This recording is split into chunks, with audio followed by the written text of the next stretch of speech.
la kyphose thoracique, la lordose lombaire et la kyphose sacrée. Donc, par définition, l'examen du rachis normal, on va faire l'examen d'un rachis normal. On va d'abord commencer par voir le rachis. Il faut dévêtir déjà la personne, le malade. Il faut qu'il soit dévêtu. On va le voir de dos, de face. On va observer donc l'équilibre du bassin, l'équilibre des épaules. On va observer les triangles de la taille et on va tirer un fil à plan qu'on va voir. Comme ça, il doit passer dans un rachis normal, il doit passer de l'occiput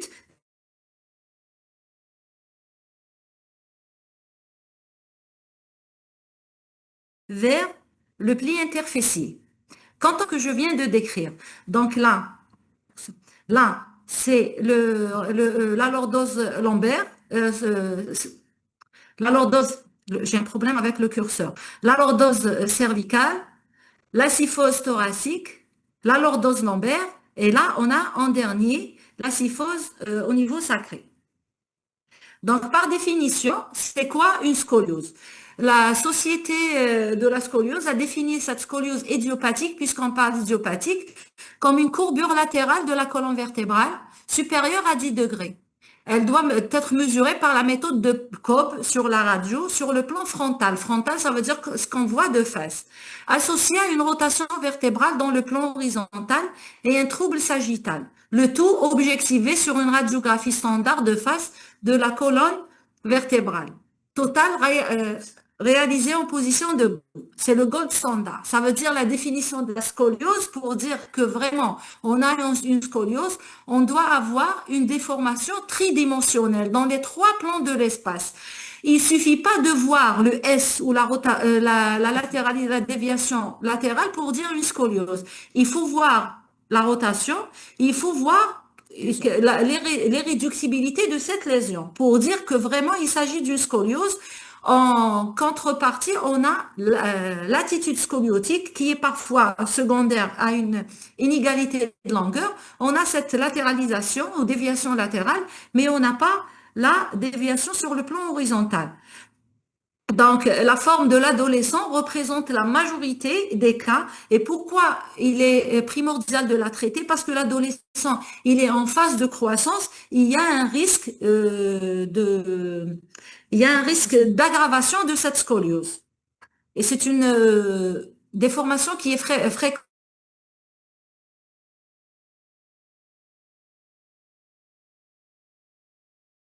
chez la fille. Chez la fille, elle est fréquente plus les trois déformations qu'on a dans la scoliose. Donc sur le plan frontal, donc on a cette déviation, ce qu'on appelle le S, la déviation sur le plan frontal. On va la calculer par l'angle de Cobb. L'angle de Cobb, on va le calculer sur la radio. La vertèbre la plus inclinée en supérieure, la vertèbre la plus inclinée inférieure, et on va calculer cet angle. Lorsque cet angle est supérieur ou égal à 10 degrés, il s'agit d'une scoliose. Ça, sur le plan frontal. Sur le plan horizontal, c'est la rotation. Cette vertèbre, quand on la voit de face, on a l'épineuse qui est en face de nous et les deux pédicules.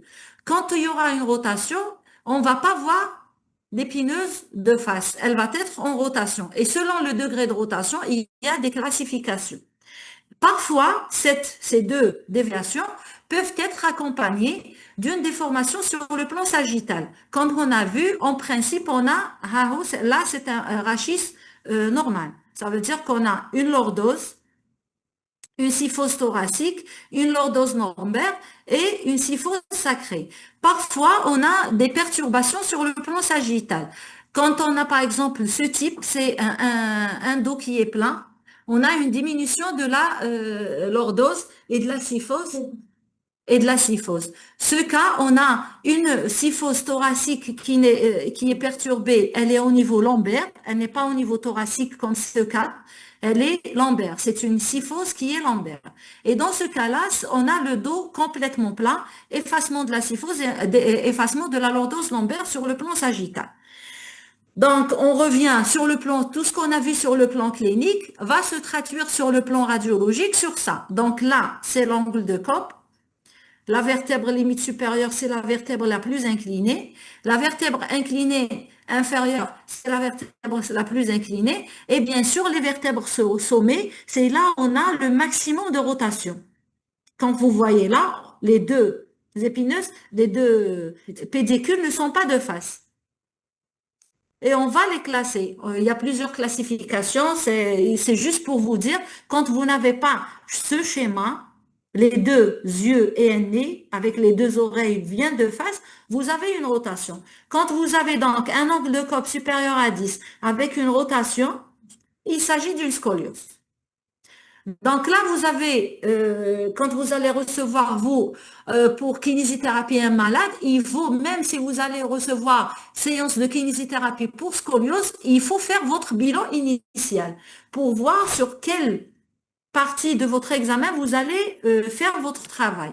Donc, comme j'ai dit, un patient qui est dévêtu, il faut examiner tout d'abord le bassin. On ne peut pas faire un examen du rachis sans examiner le bassin. Parfois, on a une inégalité de longueur. Donc, il s'agit d'équilibrer le bassin pour rééquilibrer le rachis.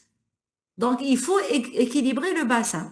Par la suite, quand vous avez équilibré le bassin, il faut voir la flèche scoliotique, c'est le S,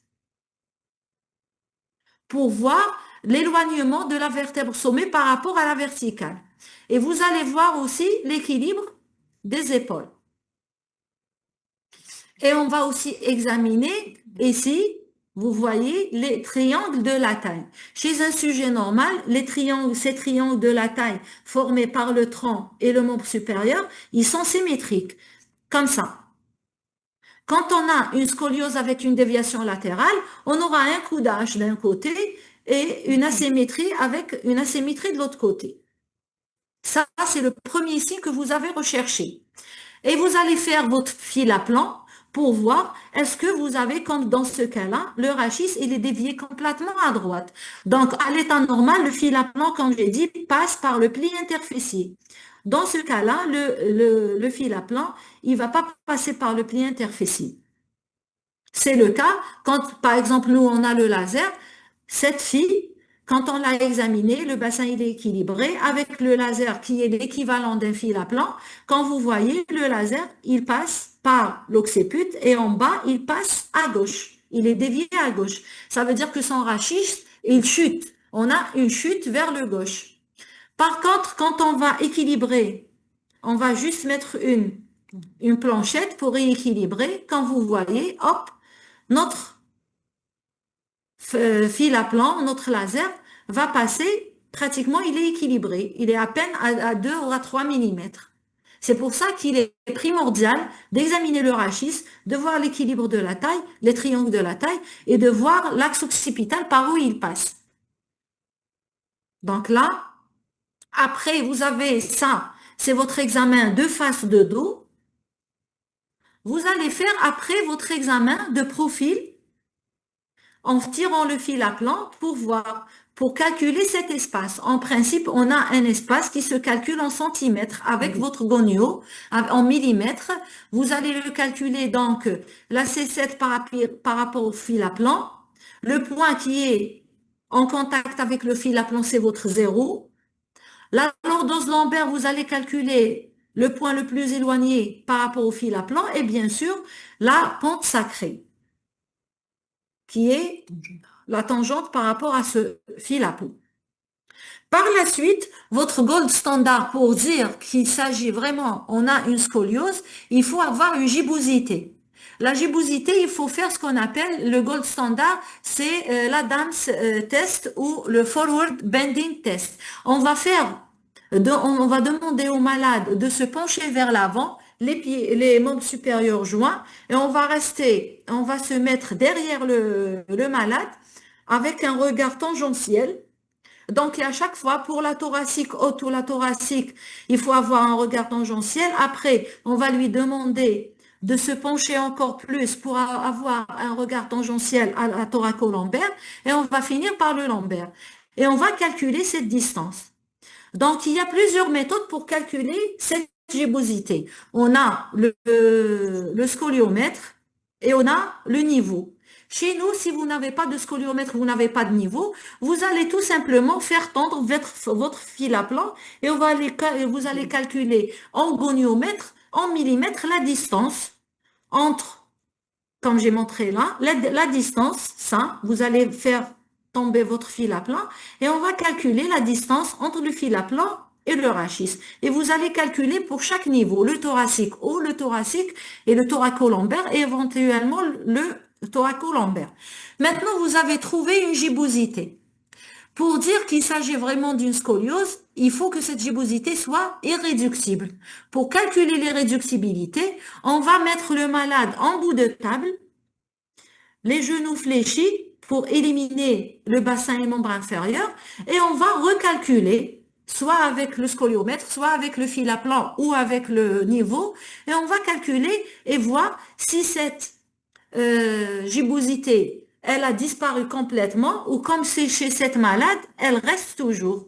Quand vous avez la gibbosité, elle va persister en bout de table, ça veut dire qu'il s'agit vraisemblablement d'une scoliose.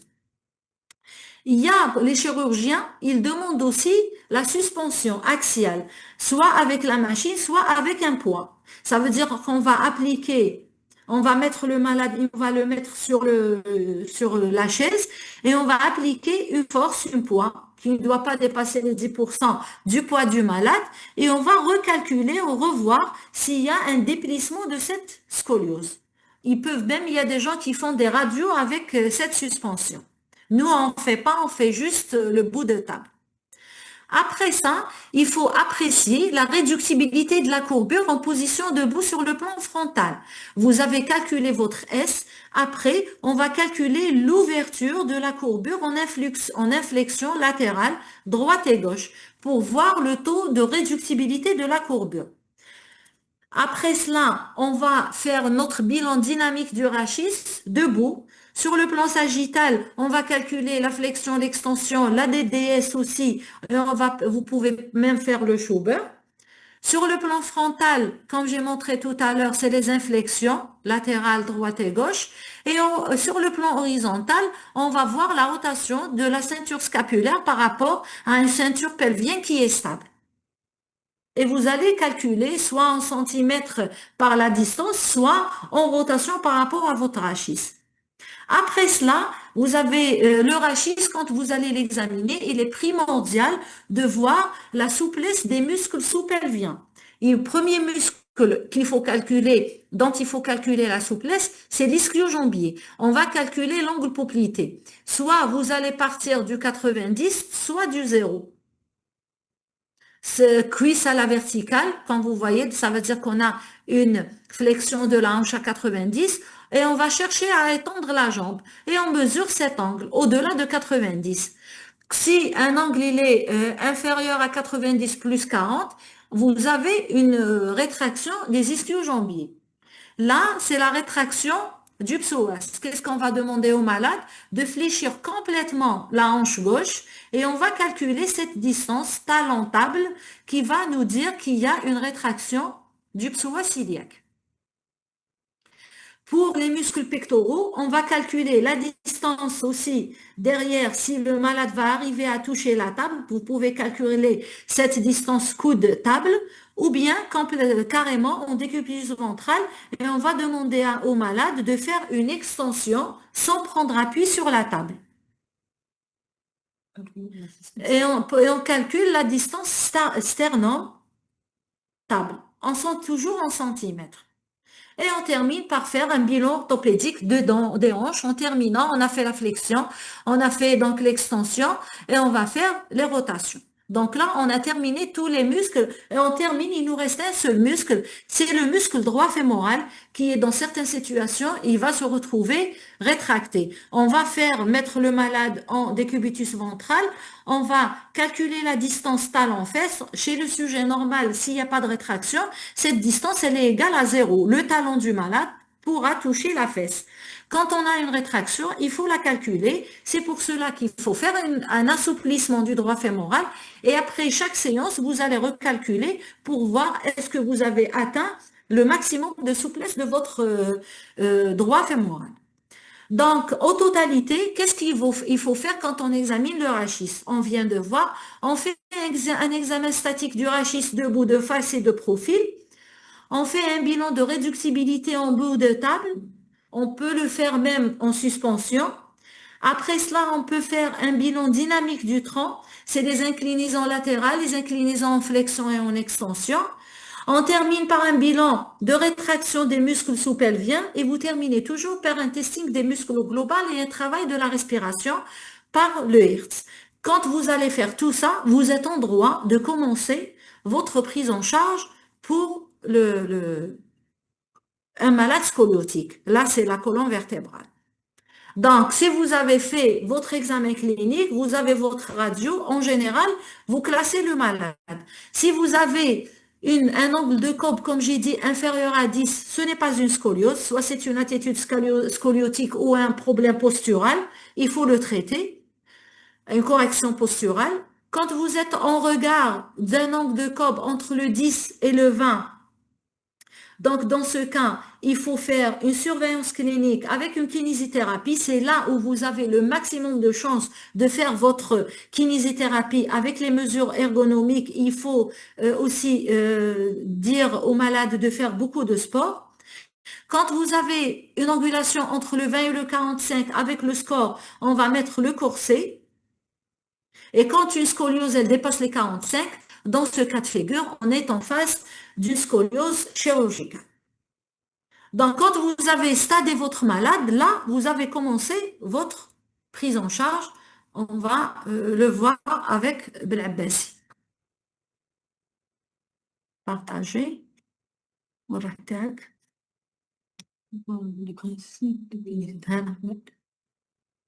Donc, je vais donner la parole au professeur Belabessi. Non.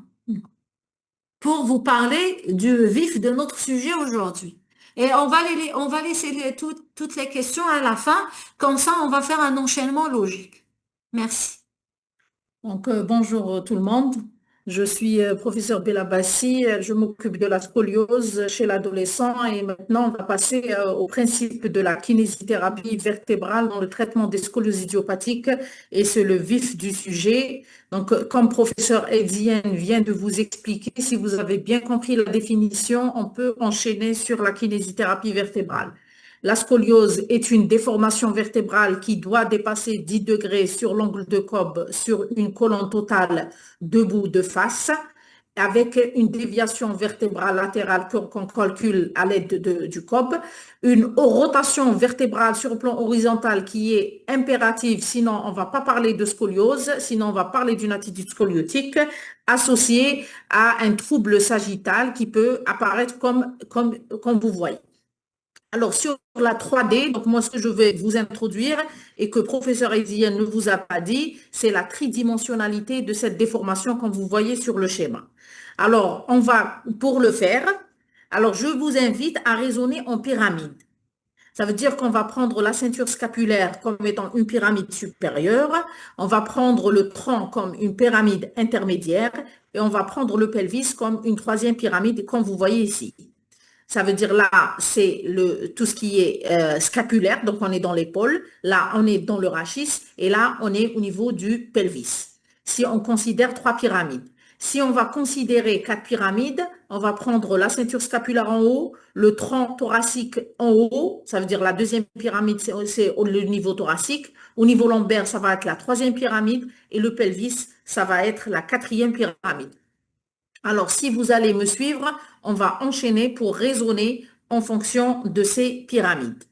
Alors, je vous invite à une classification qui va vous permettre de faire votre travail kinésithérapique. Donc, professeur Edienne, ce qu'elle a fait, c'était un examen clinique classique qui va permettre de noter l'équilibre du tronc, de noter l'équilibre de la ceinture scapulaire et de noter l'équilibre de la ceinture pelvienne. Donc, si vous l'avez bien suivi, donc vous avez pu noter est-ce qu'il y a un déséquilibre du bassin, est-ce qu'il y a un déséquilibre des épaules et est-ce qu'il y a un déséquilibre du tronc. Maintenant, j'insiste sur les pyramides parce que la tridimensionnalité, on la voit ainsi. Donc, la ceinture scapulaire va avoir une rotation avec une antéversion.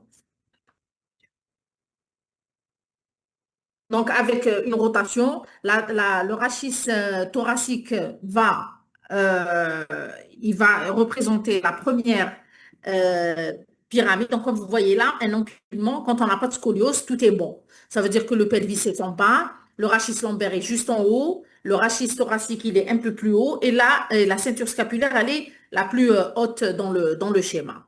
Alors, on va à la trois courbures.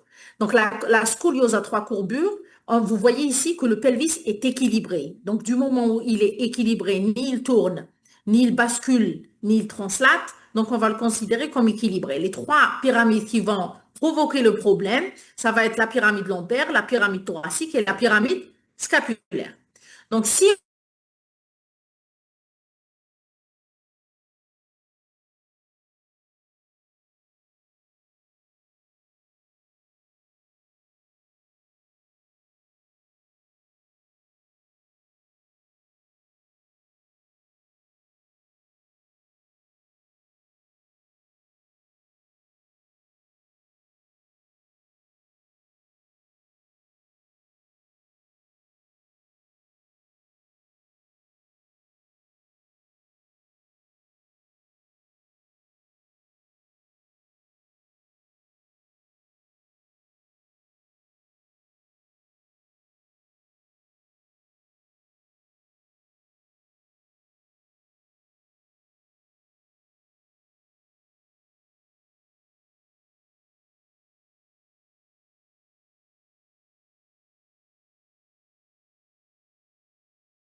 Je pense qu'on a un problème de sang. On va régler ma docteur Blabessi. Docteur Blabessi, si vous m'entendez.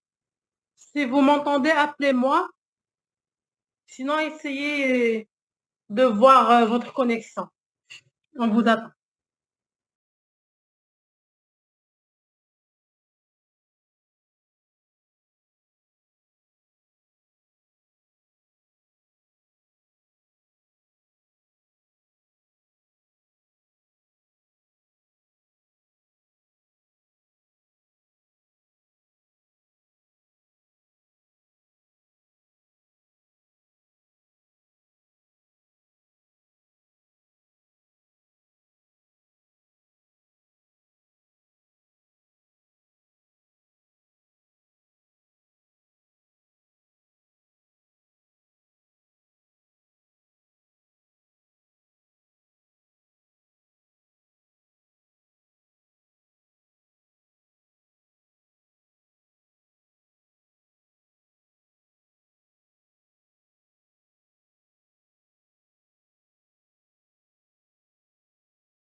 Est-ce que j'ai le son? Allô? D'accord. Donc, je peux. D'accord. Ok. Attends, vous, normalement, c'est bon. On vous entend, docteur Blabès, docteur Aitmziane. Très bien. Donc, on continue. On continue. D'accord. Très bien. Donc, maintenant, donc on disait que on va faire une petite classification qui va beaucoup nous aider dans notre kinésithérapie. Donc, on a pris des 4 pyramides. Je reprends un peu. Donc, quand les 4 pyramides, donc il s'agit de la première pyramide en bas qui représente le pelvis, la deuxième pyramide qui représente le rachis lombaire, la troisième pyramide qui représente le rachis thoracique et la quatrième pyramide qui représente la ceinture scapulaire. Donc maintenant, on va aller dans la 3 courbures, comme vous voyez ici. Il y a aussi la 4 courbures. Donc en parlant de la 4 courbures, alors si on va parler de la 3 courbures, donc vous voyez qu'il y a 2 types. Il y a un type où le pelvis est équilibré. Il y a un autre deuxième type où le pelvis est déséquilibré. Déséquilibré, ça veut dire qu'il faut toujours imaginer une 3D, les 3 plans de l'espace. Ça veut dire que le pelvis, il translate, il tourne, il va en avant, il va en arrière, il bascule. Donc, s'il est déséquilibré, il est inclus dans notre scoliose. Et on va voir, au lieu d'avoir 3 pyramides, on va voir que, au lieu d'avoir, 4 pyramides, on va voir que 3 pyramides, parce que le pelvis est inclus dans notre déformation. Donc, on a le pelvis, on a la colonne vertébrale et on a la ceinture scapulaire. Ça, c'est le deuxième cas de figure.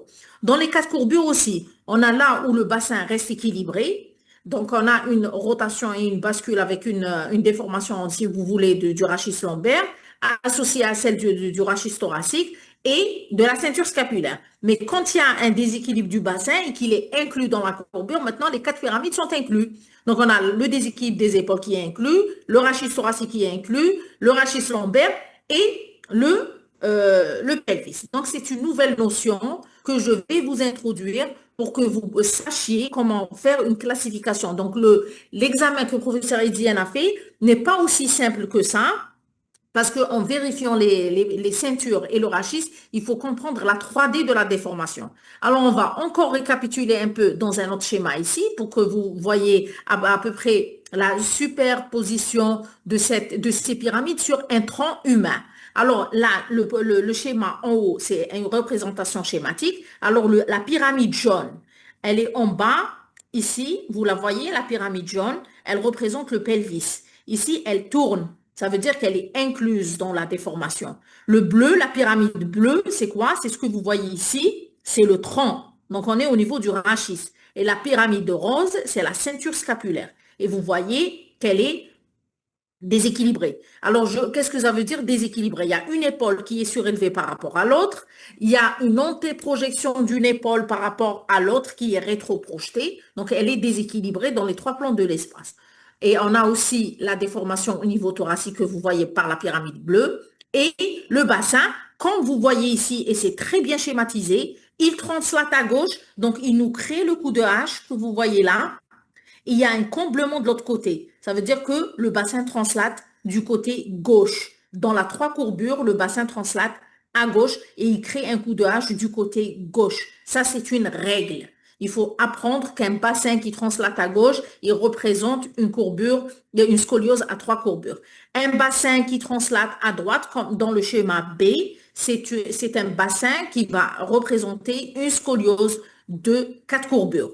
La 4 courbures, elle est où? Donc, on va vérifier nos pyramides. La pyramide violet représente le bassin. La pyramide jaune représente la colonne lombaire, la pyramide bleue représente la colonne thoracique et la pyramide rouge représente la ceinture scapulaire. Donc, 4 courbures, translation droite du bassin, 3 courbures, translation gauche du bassin. Le coup de hache. Le coup de hache dans la 3 courbures, il est à gauche, il suit le bassin. Et à droite aussi, le coup de hache, il est à droite, il suit le bassin du côté droit. Donc, c'est très simple. Donc, j'ai une scoliose, je vais vérifier mon bassin. Si mon bassin translate à gauche, c'est la 3 courbures. Si mon bassin translate à droite, je suis dans la 4 courbures. Maintenant, il y a un cas où le bassin ne va translater ni à droite ni à gauche. Comme vous voyez dans le schéma C, Le bassin, vous voyez en bas, il est très bien équilibré. C'est la pyramide jaune. Il ne bouge pas. Donc là, il ne trace ni en droite ni en gauche. Donc, on va appeler ça ni 3, ni 4 courbures. Ça va rentrer dans une autre catégorie de scoliose. Et vous voyez que la pyramide au-dessus, c'est la lombaire, elle est en jaune. Et celle qui est au-dessus, elle est en bleu, c'est la thoracique. Et ce qui est au-dessus encore, c'est la ceinture scapulaire, c'est en rouge. Donc, si vous avez saisi le déplacement déjà du bassin, donc on va essayer de faire une cartographie de nos courbures pour pouvoir les traiter. On va aller le dernier cas de figure, c'est quoi? C'est la courbure unique. Ça veut dire qu'on n'est pas dans les 3 courbures, on n'est pas dans les 4 courbures, on n'est pas dans les ni 3 ni 4 courbures, on est où? On est dans les courbures uniques. Les courbures uniques sont soit lombaires, soit thoracolombaires. Elles sont gauche, donc la translation du bassin, comme vous voyez, elle va être à droite. C'est la pyramide violet que vous voyez en bas. Donc, il va avoir une translation, une rotation et une bascule. Alors, c'est ce que vous voyez chez notre patient ici. Donc, le bassin, il bascule, il translate et il tourne. Ça veut dire qu'il va faire une rotation. Le coup de hache, il suit le bassin, donc il est du côté droit. Le triangle de la taille est très exagéré à droite et il est comblé à gauche. Mais on a une seule courbure. Ça veut dire quoi? Que le pelvis suit le rachis lombaire, mais au niveau thoracique et scapulaire, tout est équilibré. Donc, on n'a rien au niveau scapulaire et thoracique. Donc, il faut être bien averti sur ce plan de pyramide pour pouvoir schématiser votre courbure. Donc, comme a dit Aidien, quand on a une clinique, il faut la superposer sur la radio. Pourquoi? Parce que le gold standard de la scoliose, c'est la radio. Donc, tout ce qu'on voit en clinique, on doit le revoir en radiologie. Donc, on revient à nos courbures. Donc, on a la 3 courbures. On a la 4 courbures, comme vous voyez. On a la ni 3 ni 4 courbures. Et on a l'unique. L'unique, ça veut dire qu'elle est soit thoracolombaire, soit elle est lombaire. D'accord.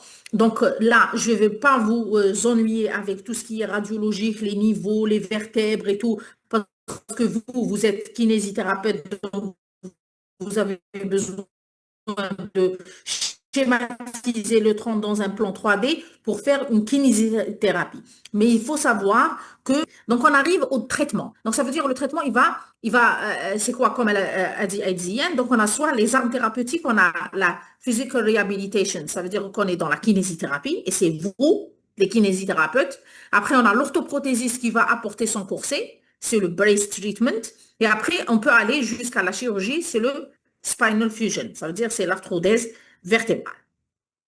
Nous, ce qui nous intéresse, c'est la physiothérapie. Ça veut dire c'est les exercices de la kinésithérapie vertébrale. On appelle maintenant ça physiotherapeutic scoliosis exercises. Et c'est basé sur 3 bases. Donc, on a 3D auto-correction, ça veut dire qu'il faut corriger la tridimensionnalité de la déformation. C'est ce que j'étais en train de vous expliquer sur les pyramides. Deuxième chose, il faut faire l'éducation thérapeutique, c'est ce qu'on appelle of daily living, ça veut dire comment il doit s'asseoir, comment il va se mettre debout, comment il faut qu'il porte son cartable, comment il doit s'installer sur la table scolaire, comment il doit dormir, comment doit-il vivre pour corriger sa courbure et ne pas l'aggraver. Et le troisième volet, c'est la stabilisation par quoi? Par la correction posturale. Donc, c'est les 3 chapitres qu'il faut mettre en œuvre. Donc, pour cela, plusieurs écoles ont lancé la kinésithérapie vertébrale de la scoliose, entre autres la méthode CEAS, c'est les Scientific Exercise Approach Scoliosis en Italie. En France, c'est l'école lyonnaise qui a développé la kinésithérapie vertébrale. En Allemagne, il y a la Schroth méthode.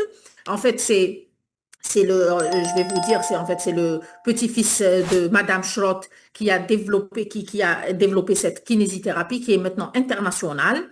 En Espagne, Rigaud, il a développé aussi cette méthode, il s'est inspiré de Schroth, il a fait son école à lui. En Pologne, il y a le Dobomed, c'est Functional Individual Therapy of Scoliosis. En United Kingdom, en Angleterre, c'est le Side Shift. Et en Grèce, c'est le PSSE Schroth qui va, on va dire, récapituler tout ça dans une méthode bien spécifique.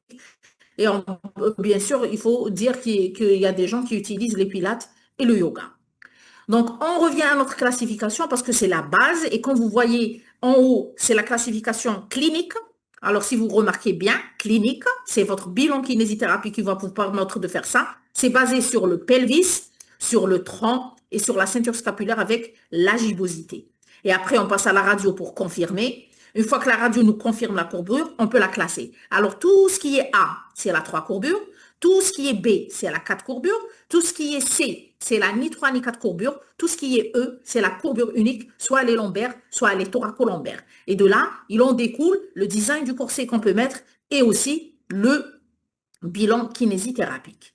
Ça veut dire que vous voyez les maîtres de cette kinésithérapie, c'est Madame Schrott. Après, elle a eu sa fille qui l'a suivi, et après son fils a suivi encore sa maman et sa grand-mère. Et de là, le Axel Hens, il est toujours en Allemagne, il a créé sa méthode aussi. Rigaud a suivi, et en dernier, il est venu Nikos Karavidas en Grèce, qui a tout récapitulé dans une méthode il s'est inspiré de toutes les écoles pour simplifier un peu cette méthode de Schrott.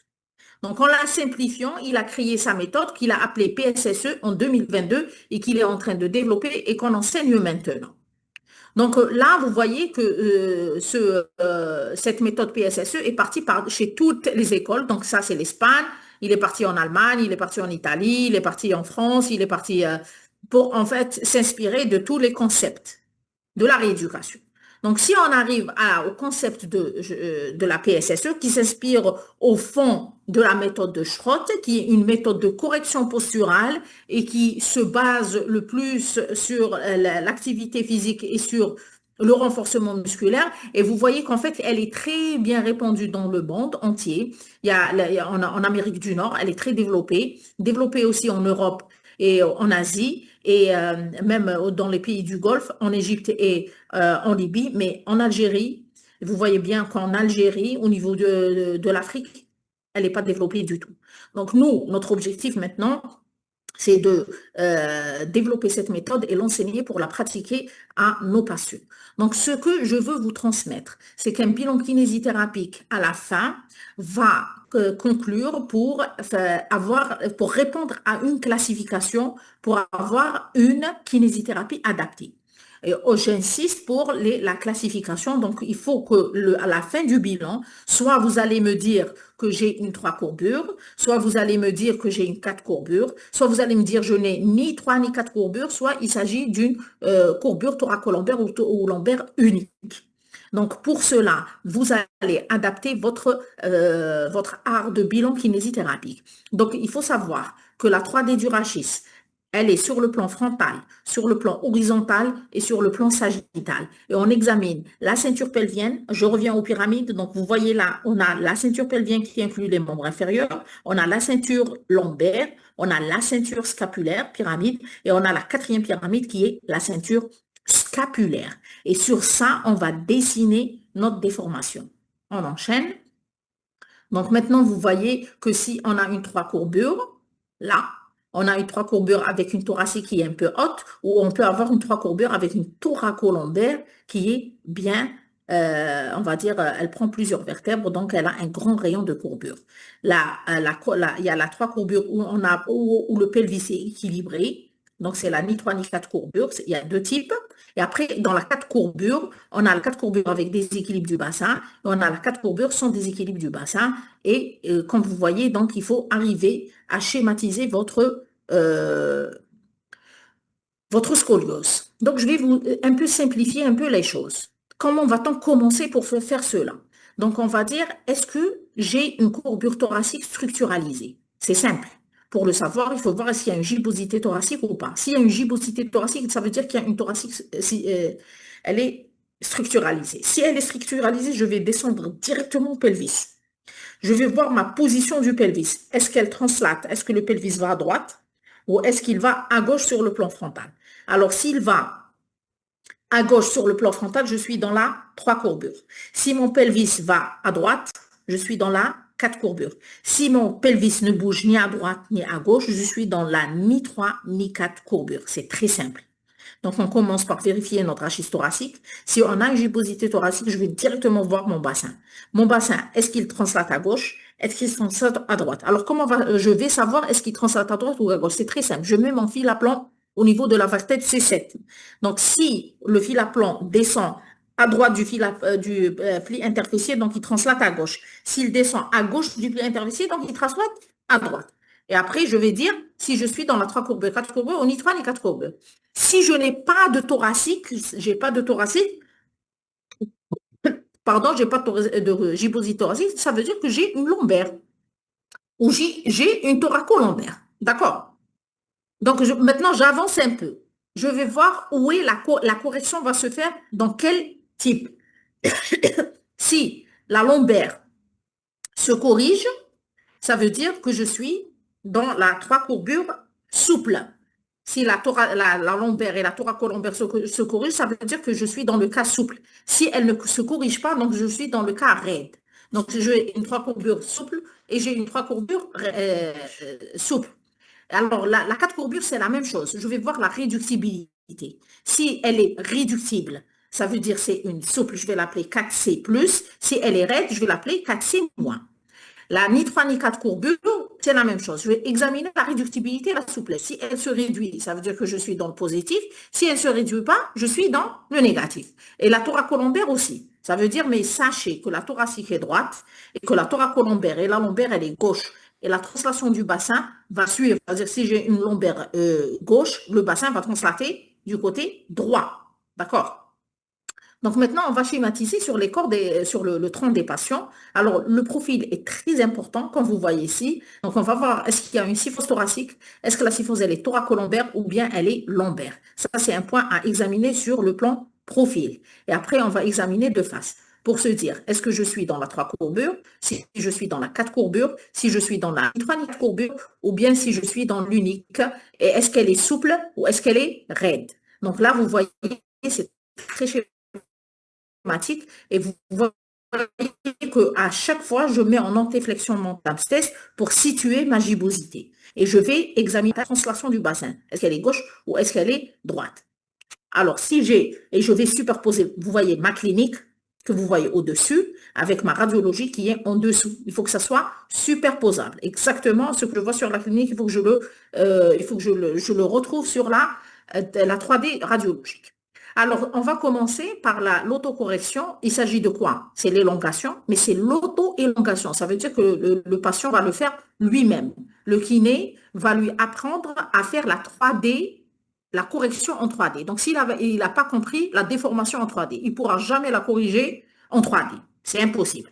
Il faut d'abord savoir reconnaître la 3D de la déformation pour pouvoir la corriger. Première chose à faire, c'est l'auto-élongation. Deuxième chose à faire, il faut lui apprendre à remettre son pelvis en place.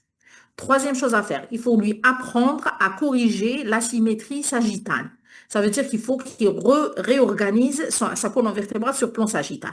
Et la troisième chose, c'est la correction face au miroir sur le plan frontal. Ça veut dire qu'il faut que la ceinture pelvienne soit au-dessous de la ceinture scapulaire. Ou bien, il faut qu'une ceinture scapulaire soit au-dessus d'une façon équilibrée sur une ceinture pelvienne. Le deuxième volet de la correction, c'est la rotation. La rotation, pour la corriger, on va s'aider de la respiration. Donc, c'est la kinésithérapie respiratoire qui va nous aider à un peu réduire la rotation vertébrale, qui est le prime moverse de notre déformation vertébrale. Donc, on va lui apprendre à faire une respiration dans un sens où les régions collabées, là où il y a le collapsus, ça veut dire on est dans la concavité, on va lui apprendre à bien remplir les concavités et bloquer les convexités pour que l'air va essayer de faire la dérotation vertébrale et essayer de remettre la colonne vertébrale en place. Alors, pour ça, il nous faut de bons muscles. Donc, on va aller au troisième chapitre qui est le renforcement musculaire. Alors, le renforcement musculaire, il se fait en statique. Il se fait aussi en dynamique. Mais il faut d'abord le faire en statique pour pouvoir passer au dynamique. Alors, il faut renforcer les muscles de la ceinture scapulaire, il faut renforcer les muscles de la ceinture pelvienne, il faut renforcer les muscles du tronc. Donc, il faut toujours commencer par le gainage. Le gainage des muscles du tronc, renforcement des muscles de la ceinture scapulaire et de la ceinture pelvienne. Parce que la correction posturale va se baser sur la force musculaire. Donc, si on n'a pas de bons muscles, on ne peut pas faire une correction posturale. Et la dernière chose, c'est les activités de la vie quotidienne. On va stabiliser tout ce tout ce qu'on a gagné sur les activités de la vie quotidienne. Donc, il faut lui apprendre comment il faut-il s'asseoir, comment il va se mettre debout pour ouvrir sa courbure. À chaque fois, il faut qu'il se mette dans une position corrigée pour éviter de fixer la courbure et de l'enraidir. Donc, on va faire un peu le tour de la question.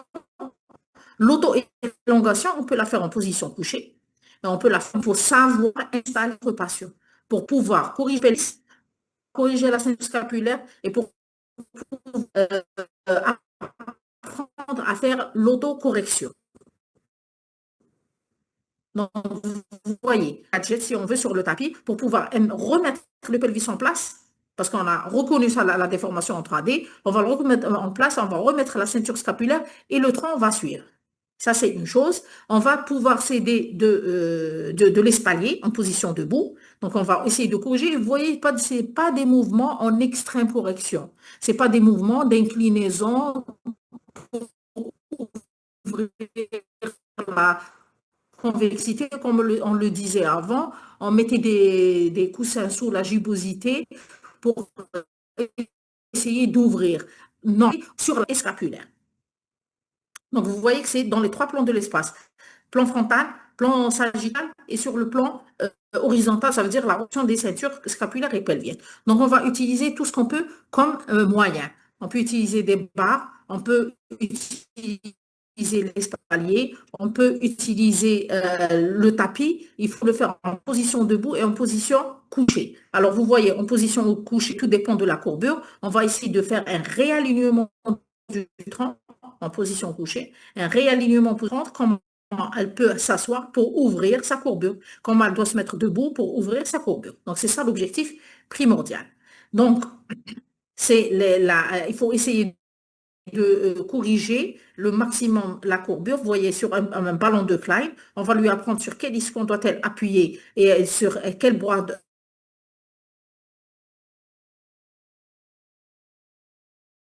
il faut utiliser quel bras pour ouvrir la courbure enchaînée en position la plus correcte possible. Donc, la 3D de la correction, donc le kiné, de localiser les déformations et de faire une correction, c'est l'alignement du tronc avec l'aide de la respiration. Donc, il faut qu'elle respire, la patiente, au moment de la correction. Il faut ouvrir les courbures et il faut bien sûr, c'est un remodelage avec une contraction musculaire associée. Donc, pour cela, on peut s'aider aussi de l'espalier face au miroir. Donc, tout se fait face au miroir. Parce que le patient, il faut qu'il prenne conscience de sa déformation pour qu'il puisse prendre conscience de sa correction.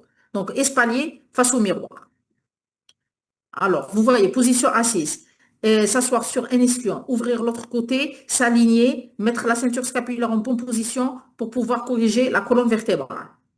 Donc, l'élongation, on peut utiliser des élastiques pour provoquer une élongation active. Ce n'est pas une élongation passive, donc la suspension qu'on utilisait avant avec une barre fixe et n'apporte rien parce qu'en fait, ça c'est le poids du corps avec l'effet de la pesanteur. Nous, on n'a pas besoin ça c'est un assouplissement, on n'a pas besoin d'assouplir.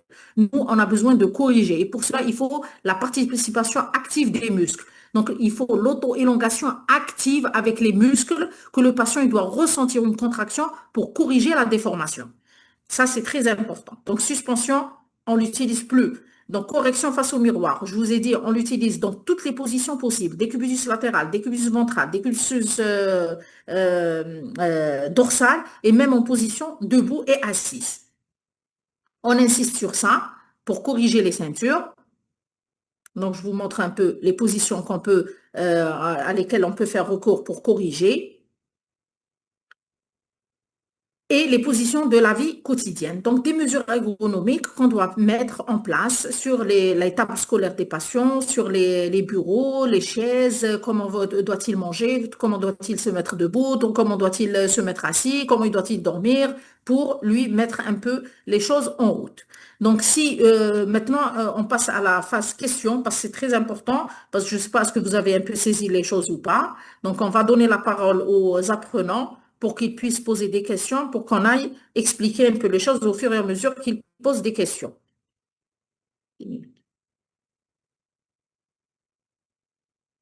Ah, allô?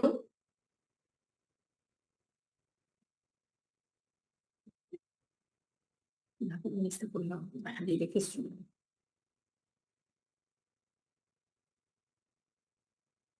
يكتب لي question نمشي.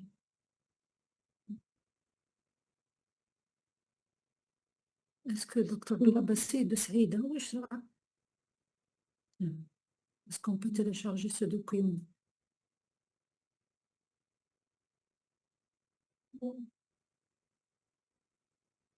Maintenant, on passe à la phase question. Donc, on voudrait bien donner la parole aux apprenants pour poser des questions.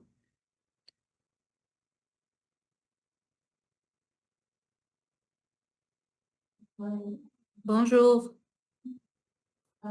Si vous pouvez même écrire vos questions, je suis en train de lire. Voilà, on lit vos questions et on vous répond au fur et à mesure. Écrivez vos questions.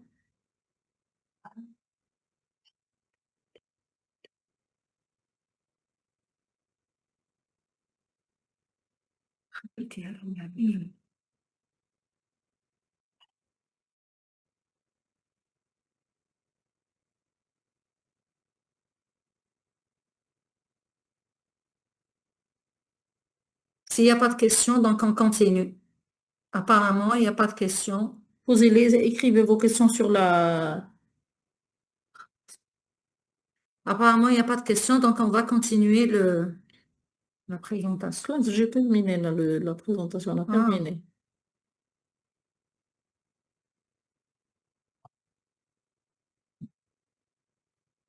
Donc apparemment, il n'y a pas de questions.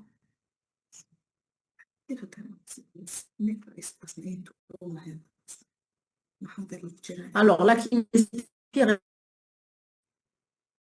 respiratoire. Je vais vous dire comment faut-il la faire. Donc, il faut essayer de renforcer d'abord le diaphragme. Le diaphragme, on le renforce en serrant les muscles abdominaux, en remplissant la cage thoracique. Donc, la cage thoracique, il faut la remplir par une inspiration très ample, une inspiration ample, nos abdominaux, et une expiration très longue. Inspiration ample, contraction abdominale, expiration très lente. Ça veut dire que le temps expiratoire doit être supérieur au moins 2 à 3 fois au temps inspiratoire. Ça permet de renforcer le muscle diaphragme. Les muscles accessoires se renforcent à l'aide du remodelage. C'est-à-dire qu'on va mettre la main sous la gibbosité. On va prendre la gibbosité. On va essayer de la remodeler, la bloquer. Et on va lui demander d'inspirer pour remplir la concavité. Et ça se fait. Alors, si le patient, il est avec corset, c'est encore mieux, parce que le corset, il va essayer de corriger les courbures. Donc, on a l'appui et on a l'expansion. Donc, c'est très simple. Avec le corset, c'est très simple.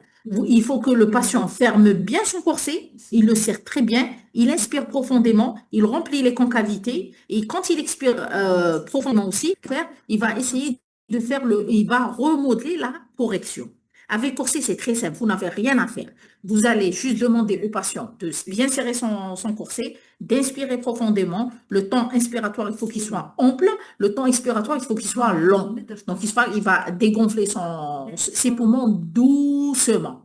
D'accord? Et en dégonflant doucement les poumons, il va corriger sa colonne vertébrale. Sur le plan sagittal, le corset, on va laisser du vide derrière. Donc, quand il inspirera, il va remettre la syphose en place. Donc, c'est une correction 3D. Avec corset, c'est très simple. Vous allez juste lui demander de faire plusieurs cycles.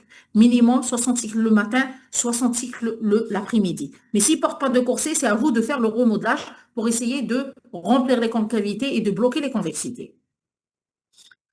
Alors, du renforcement des antagonistes. Antagonistes de quoi? On parle pas d'agonistes et d'antagonistes dans la scoliose.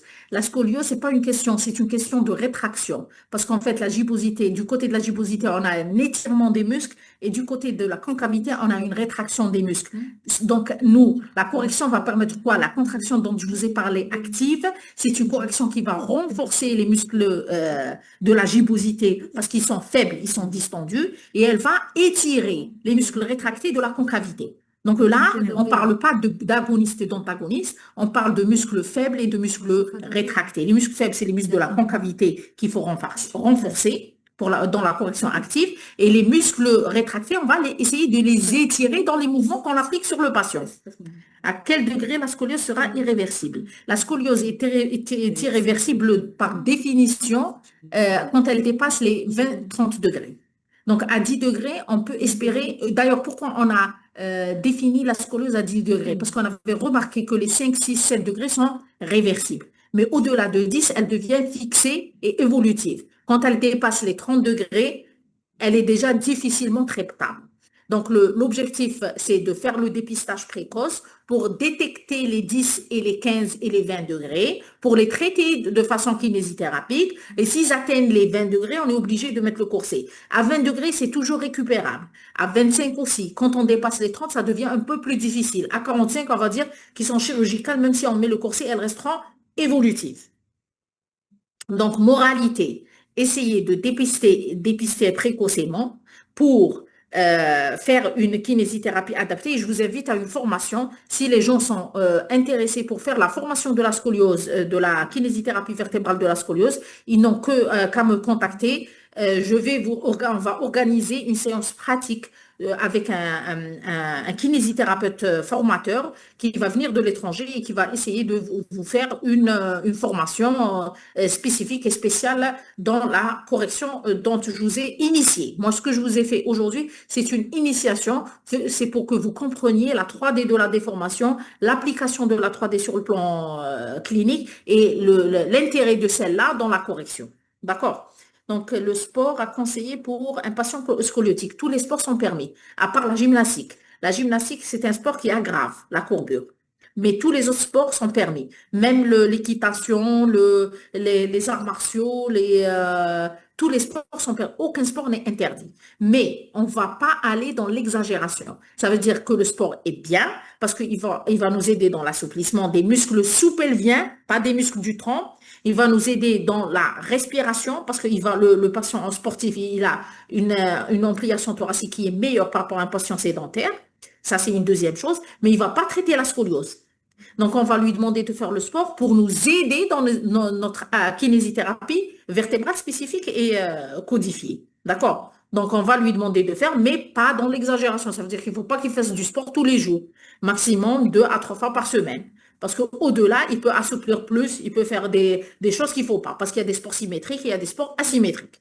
D'accord? Donc, comme la natation, les autres sports, ils sont permis, mais pas, il ne faut pas faire 5 sur 5 ou 7 sur 7. C'est pas ça. L'objectif, c'est d'avoir une activité qui nous permet de bien renforcer et de bien développer notre respiration qui va nous aider dans notre kinésithérapie et dans notre traitement conservateur à l'aide du corset. Alors, j'ai quelques questions concernant la prise en charge des adolescents scoliosés sur l'adhésion et la motivation du patient parce que les exercices doivent être répétés très régulièrement, souvent à domicile et merci. Exactement. L'objectif de la kinésithérapie, c'est l'auto-rééducation ou l'auto-exercice à domicile. C'est ça l'objectif, c'est vrai. Donc, on doit sensibiliser notre patient et on va lui dire, c'est les exercices qu'on est en train de te montrer et de t'apprendre, c'est ton traitement. C'est ça ton traitement. Donc, il faut apprendre à le faire régulièrement. Il faut apprendre, donc, on va lui fixer par exemple 12 séances ou 10 séances d'apprentissage. Une fois qu'on va contrôler sa réussite, qu'est-ce qu'on va lui dire? Tu vas les faire tout seul à la maison. Après 6 mois, quand il passera au contrôle médical, on va lui dire, tu fais régulièrement tes exercices, ça va, ça se passe bien. Il nous dit oui, on va refaire des séances de contrôle. On va le relancer chez son kiné pour qu'il puisse revérifier est-ce qu'il fait bien les choses. Parce que c'est long, ça va de 10 ans à 18 ans. C'est 8 ans ou 9 ans ou maximum, ou plus un peu 10 ans de suivi. Donc, il faut à chaque fois refaire les contrôles.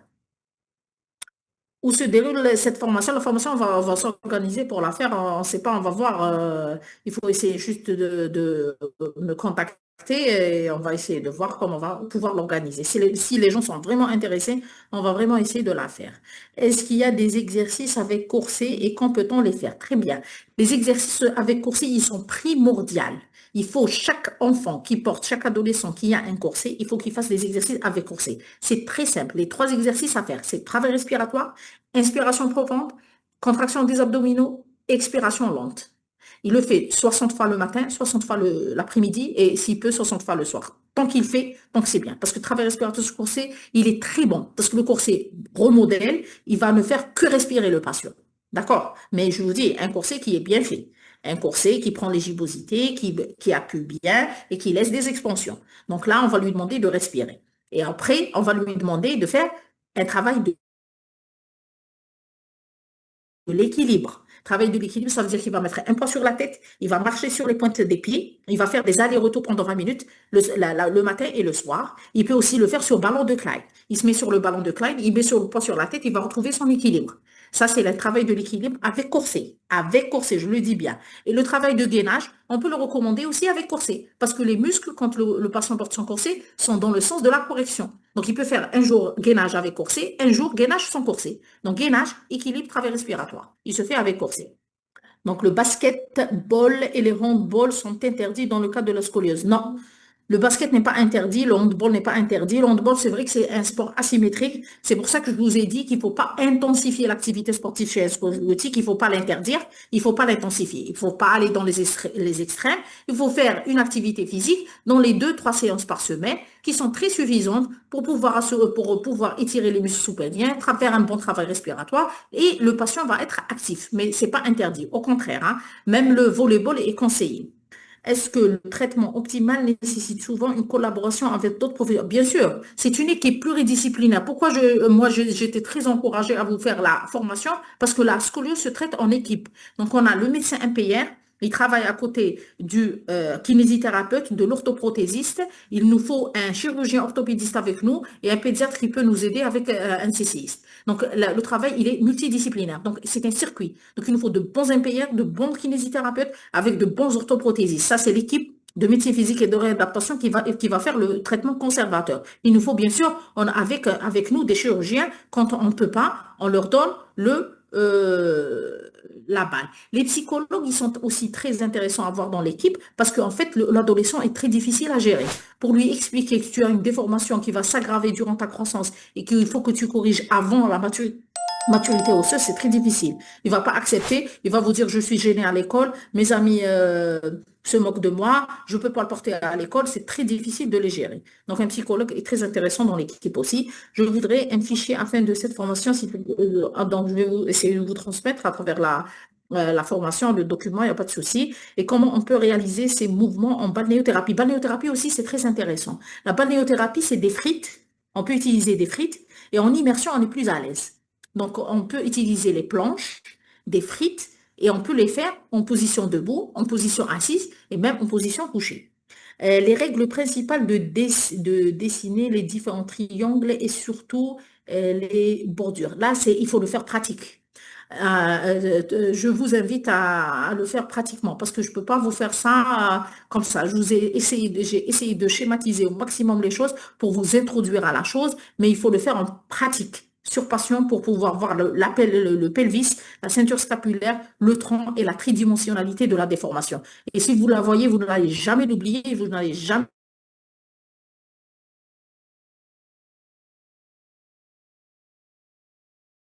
la louper.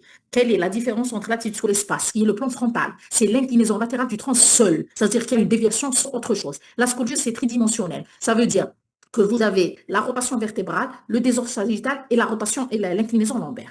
L'attitude scoliotique, c'est soit une inégalité de longueur des membres inférieurs, soit c'est une douleur rachidienne. Où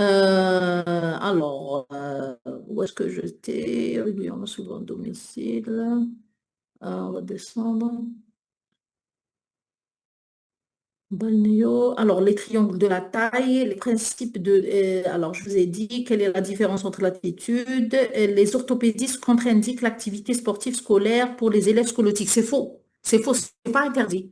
Il ne faut jamais interdire une activité physique ou un sport à un scoliotique. Surtout s'il a une scoliose idiopathique de l'adolescent. Non, il faut l'encourager à le faire. Donc, c'est faux de mettre des dispenses et de donner des dispenses pour un enfant qui fait du sport à l'école. Quand peut-on dire que la scoliose a cessé d'évoluer? C'est à maturité osseuse. Ça veut dire que quand on prend la taille debout et la taille assise à chaque consultation, quand on voit qu'il ne prend plus sur la taille assise, qu'il ne prend plus sur la taille debout pendant 2 ans, on va dire qu'il a arrêté sa croissance. Et c'est là où on est tranquille et qu'on va dire qu'il ne va pas y avoir d'évolution. D'accord? Stagnation de la taille debout, stagnation de la taille assise pendant 2 ans. Alors, le RICER, même s'il est à 4 ou à 3, ça ne veut pas dire qu'il a terminé sa croissance, il terminera à RICER 5. Le RICER, c'est l'ossification des crêtes iliaques sur la télémétrie de la colonne vertébrale totale et c'est la représentation, celui qui représente la croissance vertébrale. Ces exercices de kiné ne sont pas valables pour les adultes si, au contraire, ils sont très valables. Mais le problème chez l'adulte, c'est quoi? Le capital musculaire chez l'adulte, à chaque fois qu'on va prendre de l'âge, on perd 5% de notre capacité, de notre capital musculaire, surtout quand on dépasse les 50 ans. Donc là, ça devient très difficile de faire un peu de l'actif. Mais c'est très conseillé de faire ces exercices chez l'adulte. Un scoliotique adulte, il doit toujours avoir des mesures ergonomiques, un renforcement musculaire, une correction posturale. C'est au contraire, c'est un entretien. C'est un entretien et ça permet de prévenir les aggravations parce que ça peut s'aggraver en ménopause et pendant la période après 55 ans. Quelle est la différence entre la méthode de rééducation posturale globale du rachis? C'est ça, la méthode de Schrott. Le principe de la méthode de Schrott, c'est la correction posturale active. C'est la correction posturale active face au miroir. Donc, on utilise nos muscles pour corriger. Mais on corrige comment? À l'aide des pyramides, dont je vous ai expliqué. On ne corrige pas la colonne vertébrale sans corriger la ceinture scapulaire et sans corriger la ceinture pelvienne. C'est un tout. C'est ça la méthode de Schrott. Donc, si on introduit le principe des pyramides dans nos têtes, on peut comprendre la méthode de Schrott parce qu'elle introduit la correction posturale active par ceinture et par endroit de la déformation. Quand on débute le renforcement, d'emblée, dès qu'on a une déformation, on commence le renforcement musculaire. Alors, on renforce quoi? On renforce les muscles du tronc et on étire quoi? On étire les muscles sous-pelviens et les muscles des membres supérieurs. Donc, on a les pectoraux en haut et tous les muscles sous-pelviens en bas. Donc, ischio-jambier, triceps sural, psoas iliaque, droit fémoral, adducteur, on étire tout. On étire tout. Il faut que ça soit souple. La DDS doit être à 0. La grossesse aggrave la scoliose lombaire? Oui, ça peut un peu aggraver, mais c'est pas, on va dire que c'est pas tout le temps que ça aggrave, hein, c'est pas une loi. Quelle est la différence entre la méthode de la rééducation posturale globale du rachis et la méthode de Schrott? C'est ça. Alors, c'est ça, la méthode de Schrott, c'est la méthode de renforcement postural global. Donc, c'est elle qui permet de remettre le rachis en position corrigée. La méthode de Schrott, c'est une correction posturale active. Comment peut-on corriger une rotation du bassin? Alors, la rotation du bassin, on va lui apprendre il faut qu'il se voit en face du miroir, il voit sa translation, il voit sa bascule, il voit son antéversion, rétroversion, et on va lui corriger. Donc, s'il a une bascule, on met une semelle, parce qu'il ne peut pas la corriger. Donc, c'est la semelle qui corrige la bascule. Mais la translation, c'est lui, c'est en actif. C'est ça le rôle du kiné. L'antéversion en rétroversion, c'est l'actif. C'est le kiné qui va lui montrer comment rétroverser son bassin, comment antéverser son bassin, comment remettre le bassin sous l'épaule. Donc, c'est ça la correction posturale dont je vous ai parlé. C'est apprendre. Donc, si le kiné ne détecte pas la déformation 3D du bassin, il ne va pas pouvoir la corriger. Donc, il faut commencer par bien examiner notre patient, reconnaître notre 3D de la déformation vertébrale et de la déformation de la ceinture scapulaire et pelvienne pour pouvoir la corriger. Alors, je vous demande, moi, maintenant une question. Est-ce que ça a été intéressant, que vous avez appris des choses nouvelles durant cette formation? Alors, est-ce que vous pouvez me dire si vous avez eu une nouvelle approche de la déformation vertébrale et de la scoliose à travers cette formation? Parce que non, moi, l'objectif que j'ai eu, c'est de vous initier à une nouvelle approche de la conception de la scoliose en 3D chez un adolescent. Donc, si j'ai réussi à vous transmettre ça, donc on a fait un grand pas en avant et la prochaine fois, peut-être qu'on va faire la formation dans le sens pratique. À l'aide de la rééducation respiratoire associée, quelles sont les techniques de VNI adaptées et quelle est l'indication? Il n'y a pas de VNI. On utilise en actif. Dans la scoliose, tout se fait en actif. Ça veut dire qu'il faut faire participer les muscles. D'accord? Est-ce que la symétrie pelvienne va être un problème pendant... non, ça ne va pas être un problème. Ça ne va pas être un problème du tout. L'accouchement, c'est la dystocie pelvienne, c'est la forme constitutionnelle du pelvis. Est-ce qu'elle est grande ou basse? Mais ce n'est pas son orientation dans l'espace parce que le fœtus va s'adapter à l'intérieur de l'utérus de sa maman. Oui, il ne faut pas la faire en ligne, c'est vrai, je partage votre avis parce qu'il faut la faire sur passion. Et pour la faire sur passion, il faut être en pratique.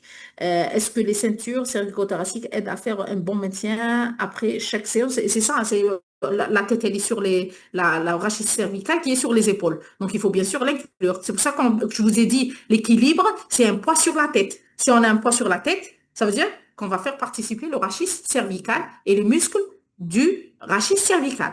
Donc, la correction par l'équilibre, elle est très importante. Donc, le travail de l'équilibre avec poids sur la tête, il est très, très intéressant. Non seulement il permet de renforcer, il permet d'équilibrer le tronc.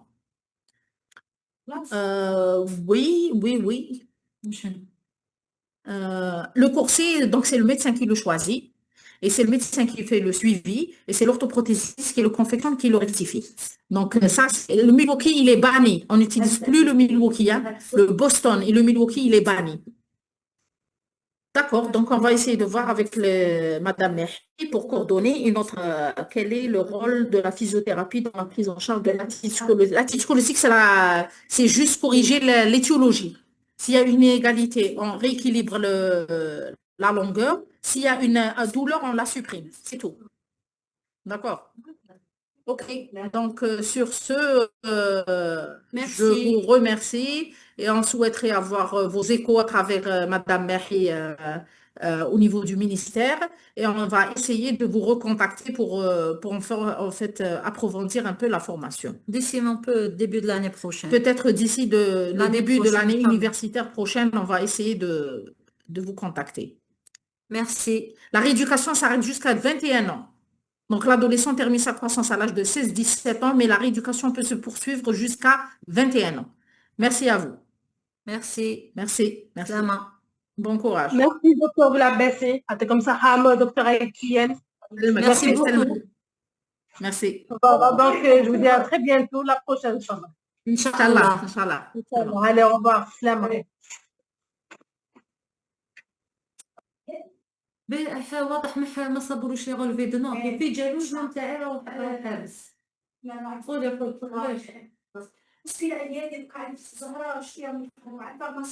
Recording stopped.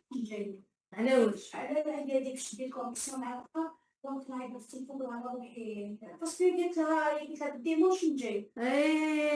دي تاع جيرياتري درت ليكزامان اليوم قلت لي الناس قالت لي كذا معاها قلت لها نديكو ما جاش سوينا قلت لها لا لا كتبدي مش نديرو ما يطلع يطلع شنو سي جامي C'était la réunion.